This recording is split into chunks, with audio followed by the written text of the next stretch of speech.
The rain hammered against the windows of the upscale Manhattan restaurant as Marcus Chen wiped down the marble counter for what felt like the 100th time that evening.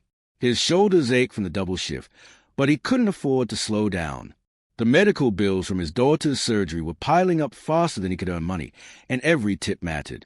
At 42 years old, Marcus had learned that dignity came in many forms, and there was no shame in honest work, no matter how his hands cramped or his feet throbbed. The evening crowd had thinned to a handful of lingering patrons when the door burst open. A man in an expensive tailored suit strutted in, shaking water from his designer coat with theatrical irritation. Everything about him screamed wealth, from his gleaming Rolex to his perfectly styled silver hair. He snapped his fingers at Marcus without making eye contact, the gesture more suited to summoning a dog than addressing another human being. "You. Coffee. Black. Now." The words came out clipped and cold. Marcus nodded politely and moved toward the espresso machine. His manager had drilled it into every staff member. The customer is always right, no matter how wrong they are. He dealt with worse. Much worse. At least this man wasn't yelling. Yet, and make it quick. The man added, throwing himself into a chair at the counter. "I don't have all night to wait for some minimum wage nobody to figure out how a coffee machine works." The insult stung, but Marcus kept his expression neutral. He'd developed thick skin over the years. Words couldn't hurt him anymore, not when he had real problems to worry about. His fingers moved efficiently across the machine, preparing the coffee with practiced ease. He'd made thousands of cups in this very spot, each one perfect, each one a small moment of pride in an otherwise exhausting job. In the corner booth, partially obscured by shadows, a man sat alone with a newspaper. He'd been there for the past hour, nursing a single whiskey and barely moving. Most people wouldn't have given him a second glance. He wore a simple black jacket and jeans, a baseball cap pulled low over his features. But something in the way he held himself suggested coiled strength, a readiness that seemed out of place in the quiet restaurant. When the rich man's insult cut through the air, the figure in the corner lowered his newspaper slightly. Sharp, intelligent eyes observed everything. Marcus set the coffee down carefully in front of his demanding customer, even managing a small smile. "There you go, sir. Is there anything else I can get for you?" The rich man, whose name was Charles Whitmore, though Marcus didn't know it yet, lifted the cup and took a sip. His face immediately contorted in disgust. He spat the coffee back into the cup with dramatic flair, then hurled the entire thing across the counter. Hot liquid splashed across Marcus's uniform, burning his chest through the thin fabric. "This is garbage. Absolute garbage." Whitmore roared, standing up so quickly his chair scraped loudly against the floor. "What kind of incompetent idiot are you?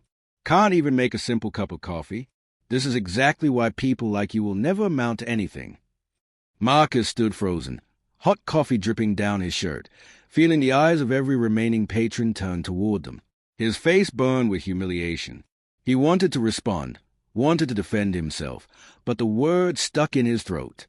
He needed this job. He needed every dollar. His daughter needed him. "I apologize, sir," Marcus managed, his voice barely above a whisper. "Let me make you another." "Another? You think I'd trust you to make me another cup? Look at you. You're pathetic. A grown man in a waiter's uniform, probably drowning in debt, probably never made a smart decision in your entire meaningless life." Whitmore was warming up now, feeding off his own cruelty. "People like you are what's wrong with this country.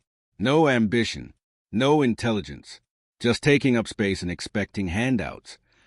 The man in the corner folded his newspaper with deliberate slowness. He stood, and even in the dim light, his presence seemed to fill the room. He moved with the controlled grace of someone who understood violence intimately, who could switch from calm to dangerous in a heartbeat. As he approached the counter, the few remaining customers suddenly found reasons to look away, sensing that something significant was about to happen. Jason Statham removed his baseball cap as he approached, revealing the distinctive features that had graced countless movie screens worldwide. But his fame seemed irrelevant in this moment. What mattered was a cold fury in his eyes as he positioned himself directly beside Charles Whitmore, invading the man's personal space with quiet menace. "That's enough," Jason said, his British accent crisp and controlled. Each word carried weight, like stones dropping into still water. Whitmore toned, irritation flashing across his face before recognition hit him. His eyes widened slightly, but instead of backing down, his ego inflated further. Having a celebrity witness, his tirade seemed to energize him rather than shame him. Well, Jason Statham, I loved you in those action movies. But this doesn't concern you, mate, Whitmore said, attempting to use Jason's own accent mockingly. I'm just teaching this failure a lesson about proper service. When you pay for something, you expect quality, something a worker bee like him wouldn't understand. Jason's expression didn't change, but something dangerous flickered in his eyes. He'd grown up in Shirebrook, Derbyshire, in a working-class family. His father had been a street seller, his mother a dancer. He'd worked as a market stall salesman for years, hawking fake jewelry and perfume on street corners, learning the value of honest work and human dignity long before Hollywood came calling. He'd been Marcus once, in a different way, in a different time. That worker bee, Jason said quietly, has more dignity in his smallest finger than you've got in your entire body. You want to know about quality? Quality is showing respect to another human being. Quality is understanding that the measure of a man isn't his bank account or his job title. It's how he treats people who can't fight back. Marcus stood behind the counter, still dripping with coffee, watching this surreal confrontation unfold. He wanted to tell Jason it was okay, that he didn't need defending, that making a scene would only make things worse. But he found himself rooted to the spot, something inside him desperately wanting to hear what happened next. Whitmore laughed, but it sounded forced. That's rich, coming from someone worth millions. Easy to preach about dignity when you're flying private and living in mansions. You have no idea what real life is like for people like him. Or maybe you've forgotten where you came from. I haven't forgotten anything, Jason replied, his voice dropping lower. I remember every market stall, every dismissive look, every person who treated me like I was invisible because I didn't fit their definition of important. The difference between me and you is that those experiences taught me empathy. They taught you entitlement. The tension in the restaurant was palpable now. Even the kitchen staff had emerged, watching from the doorway. Marcus's manager, a nervous young woman named Sarah, hovered uncertainly near the entrance, clearly torn between intervening and letting the scene play out. She'd worked with Marcus for 3 years and knew he was the best employee they had, reliable, kind, never complained. But she also knew Whitmore was a regular customer who spent lavishly and knew the restaurant's owner personally. Whitmore's face had gone red. Being challenged publicly was unfamiliar territory for him, especially by someone whose fame exceeded his wealth. You know what? I don't have to stand here and listen to some washed-up action star lecture me about morality. I've built an empire. I employ hundreds of people. I contribute more to society in a day than both of you will in your lifetimes. You employ people. Jason stepped closer, and despite being similar in height, he somehow seemed to tower over Whitmore. Or do you exploit them? Because there's a difference. A real leader lifts people up. A bully tears them down to feel bigger. Which one are you? Marcus finally found his voice. Please, Mr. Statham, it's really okay. I appreciate what you're doing, but I can't afford to lose this job. My daughter... He stopped, not wanting to share his personal struggles with a room full of strangers. Jason turned to look at Marcus properly for the first time, really seeing him. He saw the exhaustion in the man's eyes, the coffee stains on his uniform, the pride barely holding back humiliation. He saw someone fighting battles that weren't visible, carrying burdens that would crush weaker men. In that moment, Jason made a decision. You're not going to lose your job, Jason said firmly. But things are going to change. Starting right now. Whitmore scoffed. Oh, really? And how exactly do you plan to make things change? You going to buy the restaurant? Flash some money around and play hero? That's the Hollywood way, isn't it? Throw money at problems and pretend you solved something. Money? Jason smiled, but there was no warmth in it. I'm going to do something much more valuable. I'm going to expose you for exactly what you are. See, I've been sitting in that corner for the past hour, watching you. This isn't the first staff member you've abused tonight. The waitress who brought your appetizer, you made her cry. The busboy who cleared your table, you called him worthless. I've watched you systematically demean every person who served you, people who are working hard to make ends meet, people with families and dreams and dignity. Whitmore's confidence faltered slightly. "You've been watching me." "Recording you, actually," Jason said casually, pulling out his phone. "Every word, every insult, every moment of your cruelty. And I have quite the social media following. Millions of people who would be very interested to see how Charles Whitmore treats working people when he thinks nobody important is watching." The color drained from Whitmore's face. In the age of social media, reputation could be destroyed in minutes. Viral videos ended careers, toppled executives, brought the mighty crashing down with devastating speed. The atmosphere in the restaurant shifted like a sudden change in air pressure before a storm. Charles Whitmore's hand shot out, trying to grab Jason's phone, but the actor moved with reflexes honed by years of martial arts training and film choreography. He sidestepped smoothly, his expression remaining calm even as Whitmore's desperation became visible. "That's illegal. You can't record me without consent." Whitmore sputtered, his polished facade crumbling like wet cardboard. Jason's smile was cold. "Actually, in New York, only one party need to consent to a recording. That would be me. But let's talk about what's really bothering you. It's not the legality, it's the consequences. For years, you've treated people like Marcus as beneath you, secure in the knowledge that they need their jobs too much to fight back. You've weaponized their vulnerability. Well, now someone's watching. Now there are consequences." Marcus watched this unfold with a mixture of fear and fascination. Part of him wanted this to stop, wanted to avoid any confrontation that might jeopardize his employment. But another part, a part he'd suppressed for years under the weight of necessity, felt something awakening. It felt like hope. It felt like justice. Sarah, the manager, finally approached, her hands clasped nervously in front of her. "Mr. Whitmore, Mr. Statham, perhaps we could all take a breath and—" "Call your owner," Jason interrupted, his eyes never leaving Whitmore. "Call him right now. I think he'd want to know that one of his regular customers has been creating a hostile environment in his establishment. And I think he'd want to know before this video goes public and his restaurant gets associated with enabling abuse." Sarah's eyes widened. She looked at Marcus, who gave her a small nod. She'd seen enough. She pulled out her phone and stepped away, speaking in urgent, hushed tones. Whitmore attempted to regain his composure, straightening his tie and forcing a laugh. "You're making a mountain out of a molehill. So I got frustrated with poor service. That happens in restaurants every day. You're turning this into some crusade because you need relevance. When was your last hit movie, anyway?" The insult was meant to wound, but Jason barely reacted. "My career isn't on trial here. Your character is. And let me tell you something about relevance. True relevance comes from how you impact people's lives, not from box office numbers or quarterly profits.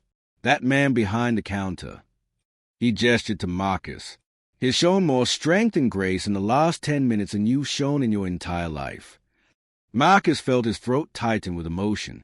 He wasn't used to being defended, wasn't used to anyone seeing past the uniform to the person underneath.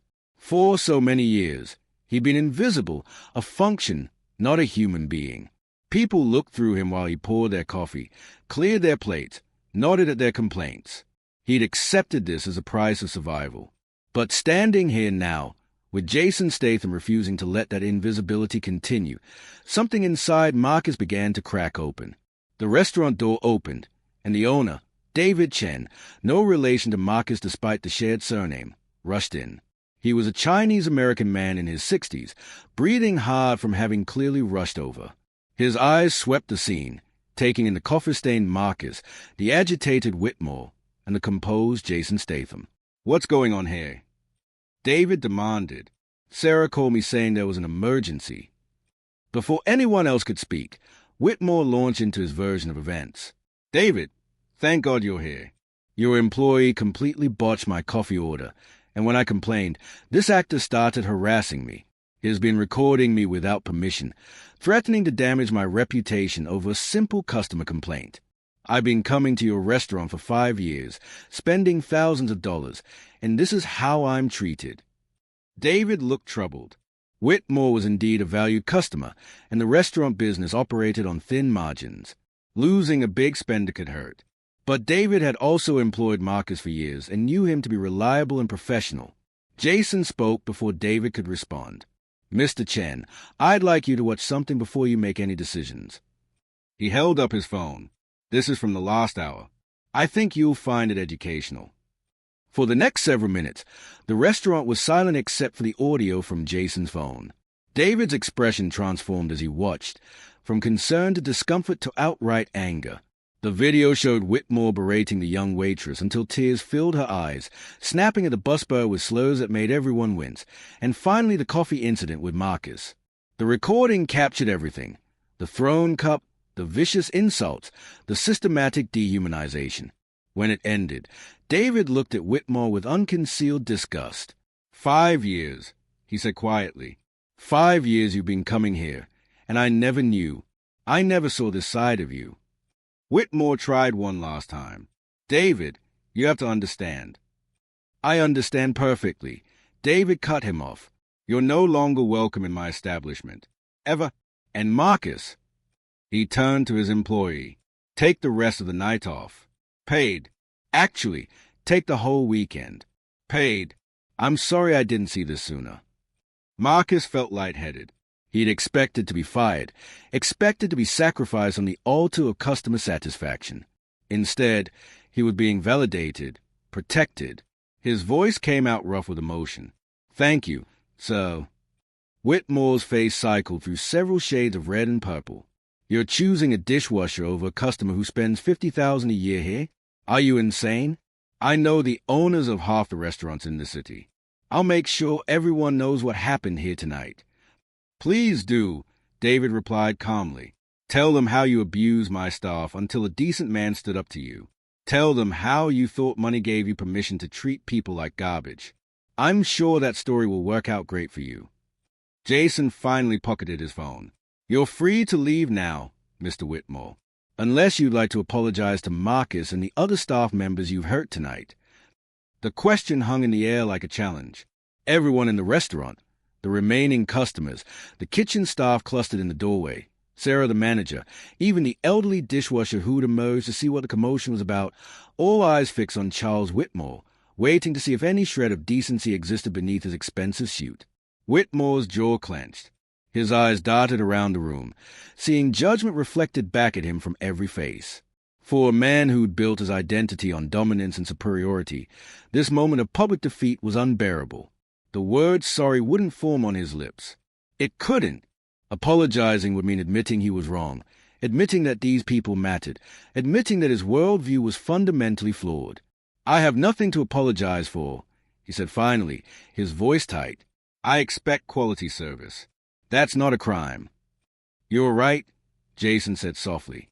Expecting quality service isn't a crime, but cruelty is a choice, and you've chosen it repeatedly, deliberately. The tragedy isn't that you mistreated people tonight. The tragedy is that you still don't understand why it's wrong. Whitmore grabbed his coat and stormed toward the exit, but Jason's voice stopped him one last time. Wait! Jason's tone had changed, becoming almost conversational. You should know something before you go. I didn't just record you tonight. While you were busy humiliating Marcus, I had my assistant do some research on you. Charles Whitmore, CEO of Whitmore Financial Services. Very successful, very wealthy. But here's what's interesting. I found your interviews, the ones where you talk about your humble beginnings. Whitmore froze, his hand on the door. You grew up in poverty, didn't you? Jason continued, moving closer. Your father was a factory worker in Detroit. Your mother cleaned houses. You wore second-hand clothes and worked 3 jobs to put yourself through community college. You built yourself up from nothing, and that's genuinely impressive. But somewhere along the way, you forgot what it felt like. Or maybe you didn't forget. Maybe you remembered too well, and you started treating others the way you were once treated, perpetuating the cycle instead of breaking it. Whitmore's shoulders tensed, but he didn't turn around. The restaurant had gone completely silent. This revelation added a devastating layer to the evening's events. He wasn't just a rich bully. He was someone who'd escaped poverty only to become the oppressor he'd once despised. Marcus spoke up, his voice stronger now. Mr. Whitmore. The CEO reluctantly turned. I don't need your apology, but I want you to know something. My daughter had heart surgery last month. That's why I'm working doubles. Why I can't afford to lose this job. Every insult you threw at me tonight, I absorbed because I had no choice. But I'm not worthless. I'm not a failure. I'm a father fighting for his child. And that matters, whether you acknowledge it or not. For just a moment, so brief it might have been imagined, something flickered across Whitmore's face. Shame? Recognition? But then his expression hardened again, and he pushed through the door into the rainy night without another word. After he left, the restaurant erupted in a release of tension. The staff gathered around Marcus, offering support and sharing their own stories of Whitmore's past abuses. Apparently, his behavior had been an open secret, tolerated because management feared losing his business. Several customers approached to shake Marcus's hand and thank Jason for intervening. David Chen pulled Jason aside. "Thank you," he said simply. "I mean that. I should have protected my staff better. I will protect them better." Jason nodded. "They deserve it. Every single person who works for you deserves respect and dignity." He paused, then added, "Can I speak with Marcus privately for a moment?" David gestured toward a quiet corner booth, and Jason approached Marcus, who was attempting to clean the coffee from his uniform with paper towels. Up close, Jason could see the lines of exhaustion etched into the man's face, the way his hands trembled slightly from fatigue and adrenaline. "Sit with me for a minute," Jason asked, sliding into the booth. Marcus hesitated, then sat across from him. "Mr. Statham, I don't know how to thank you. What you did tonight." "Call me Jason, and you don't need to thank me. I did what anyone should do, what I wish more people would do." He leaned forward. "Tell me about your daughter." The question caught Marcus off guard. His eyes misted immediately. "Her name is Lily. She's 8. She was born with a congenital heart defect. We've been managing it with medication, but last month it got worse. She needed surgery. The insurance covered some of it, but not enough. The hospital bills." He shook his head. "I don't know how we'll pay them, but she's alive. She's recovering. That's what matters." Jason listened intently, and in his mind, a plan was forming. "Marcus, how long have you worked as a waiter?" 15 years, on and off. I had other jobs before, construction, warehouse work. But with Lily's medical needs, I needed something with predictable hours." "Why?" "Because I think you've been selling yourself short. You handled tonight's situation with incredible grace under pressure. You didn't lash out, didn't lose your composure even when you had every right to. That takes real strength, real character." Jason pulled out a business card and wrote something on the back. "I run a production company. We're always looking for people with integrity and work ethic. I'd like to offer you a position." Marcus stared at the card like it might disappear. I don't know anything about film production." "You know about showing up, working hard, and treating people with respect. That's more valuable than you realize. The rest can be taught." Jason stood up. "Think about it. No pressure, but the offer stands." As Jason headed toward the door, Marcus called out, "Why? Why help me?" Jason turned back, his expression thoughtful. "Because years ago, I was selling fake perfume on street corners, and people treated me like I was invisible, like I didn't matter. Some people still looked at me with kindness, though, saw me as human. Those people changed my life. Maybe tonight I'm passing that forward." 3 months later, Marcus Chen stood in front of a mirror, adjusting the collar of a shirt far nicer than anything he'd owned before. His reflection showed a man transformed, not in appearance, but in bearing. The constant exhaustion had eased from his eyes, replaced by something that looked almost like confidence. The perpetual hunch of his shoulders had straightened. He looked, for the first time in years, like a man who believed in his own worth. The job Jason had offered had been real. Not charity, not pity, but a genuine position as a production coordinator for Statham's film company. The learning curve had been steep, almost overwhelming at first. Marcus had spent weeks feeling like an imposter, surrounded by people who spoke in industry jargon and moved with practiced ease through a world he barely understood. But Jason had been right. His work ethic and integrity carried him through. He showed up early, stayed late, asked questions, and applied himself with the same dedication he'd brought to every job he'd ever held. What Marcus hadn't expected was how much he'd love it. The film industry was chaotic and demanding, but it was also collaborative and creative in ways that energized him. He coordinated schedules, managed logistics, solved problems that arose during production. Every day brought new challenges, and every challenge he overcame built his confidence a little more. The salary was better than anything he'd earned before, not enough to be wealthy, but enough to chip away at Lily's medical bills, enough to move her into a better apartment, enough to breathe without the constant pressure of financial catastrophe crushing his chest. Tonight was the premiere of Jason's latest film, and Marcus had been invited. He'd tried to decline, feeling like he didn't belong at such an event, but Jason had insisted. "You're part of the team," he'd said simply. "You helped make this happen. You should be there to celebrate." Now, standing in his small but clean bedroom, Marcus could hear Lily singing in the living room. Her recovery had been remarkable. The surgery had been successful, and with each passing week, she grew stronger. She ran now without getting winded. She laughed without the tightness in her chest that used to make her wince. Watching her bloom into the energetic, joyful child she'd always been meant to be, that was a real transformation. That was what mattered. "Daddy, you look fancy." Lily bounded into the room, her dark hair bouncing. His sister Maria followed, smiling. She'd agreed to watch Lily for the evening. Marcus scooped his daughter up, careful despite her improved health. "Not as fancy as you'll look at your ballet recital next week." "Are you really going to a movie premiere? With actual famous people?" Lily's eyes were wide with excitement. "I really am. But you know what? None of them are as important as you." After settling Lily with Maria and promising to tell her everything about the premiere, Marcus made his way to the theater in Manhattan. The scene outside was controlled chaos. Photographers, fans behind barriers, limousines arriving in sequence.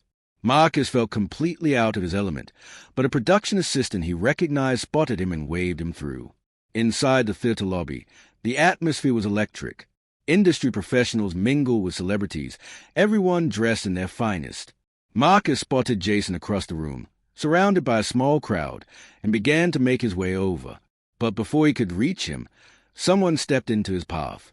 Charles Whitmore stood before him, looking significantly less polished than Marcus remembered.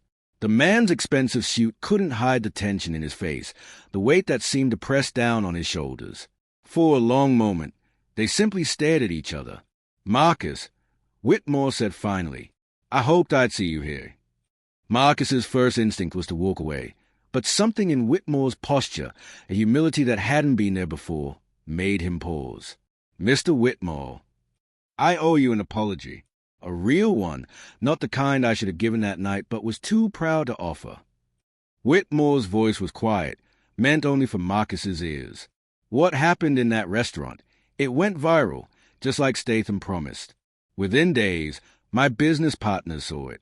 My colleagues, my family, my daughter stopped speaking to me." Marcus said nothing, letting the man continue. "I lost clients. I lost respect. I lost people I thought were friends." Whitmore's laugh was bitter. "But you want to know the worst part? I deserved all of it. I'd become everything I hated about the people who looked down on me when I was young. Somehow, I convinced myself that success meant I'd earned the right to treat others badly, that my struggles gave me permission to inflict struggles on everyone else." "Why are you telling me this?" Marcus asked. "Because that night changed me. Losing everything forced me to look at who I'd become. I started volunteering at a homeless shelter. Started talking to people I would have ignored before.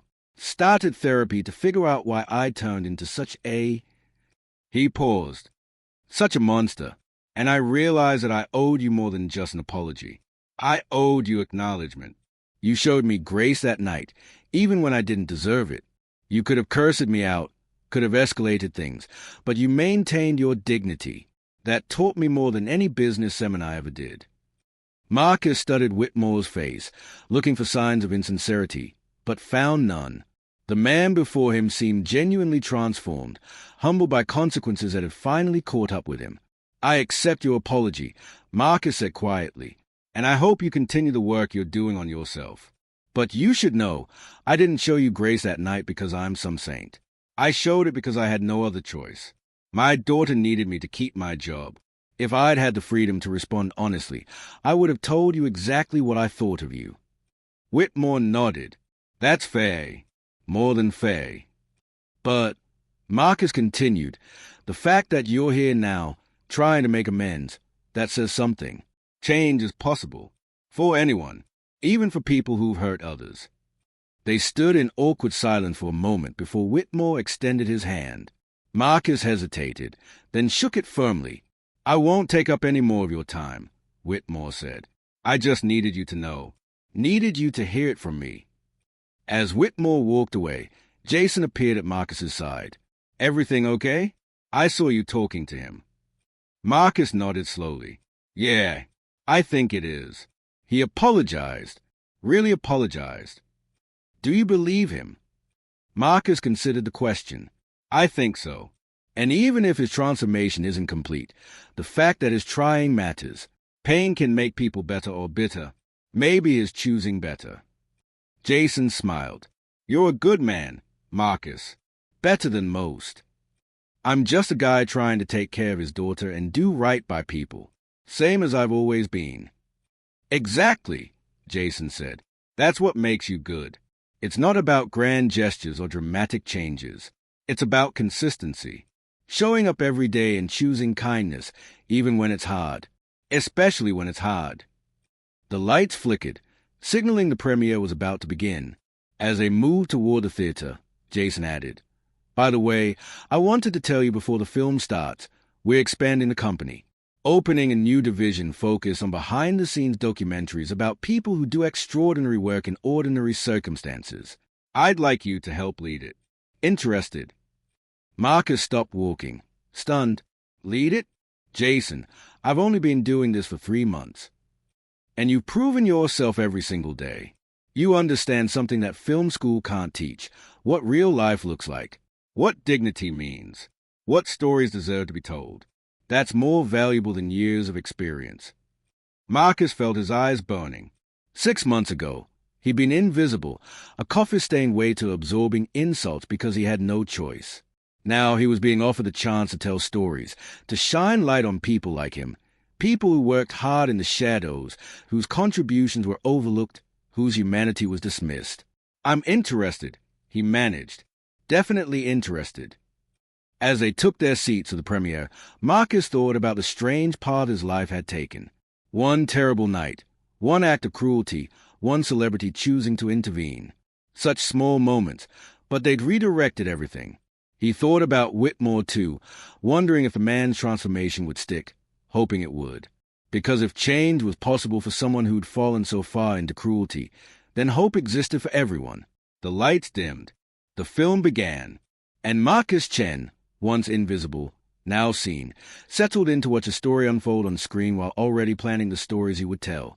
Stories of people like him, people who deserved recognition, people who proved every day that dignity wasn't about status or wealth, but about how you treated the world and how you refused to let the world break you. In the darkness of the theater, he allowed himself a moment of gratitude for Jason's intervention, for David's support, for his daughter's health, for second chances and unexpected opportunities, but mostly for the reminder that even in your darkest moments, when someone throws coffee at you and calls you worthless, you can choose to remain human. You can choose grace. And sometimes, if you're lucky, the universe notices and rewards that choice in ways you never imagined possible. The story on screen played out, but Marcus was already living his own story, one of transformation, redemption, and the power of seeing people for who they truly are. Not their job titles, not their bank accounts, but their character, their struggles, their humanity. And that story, he knew, was just beginning.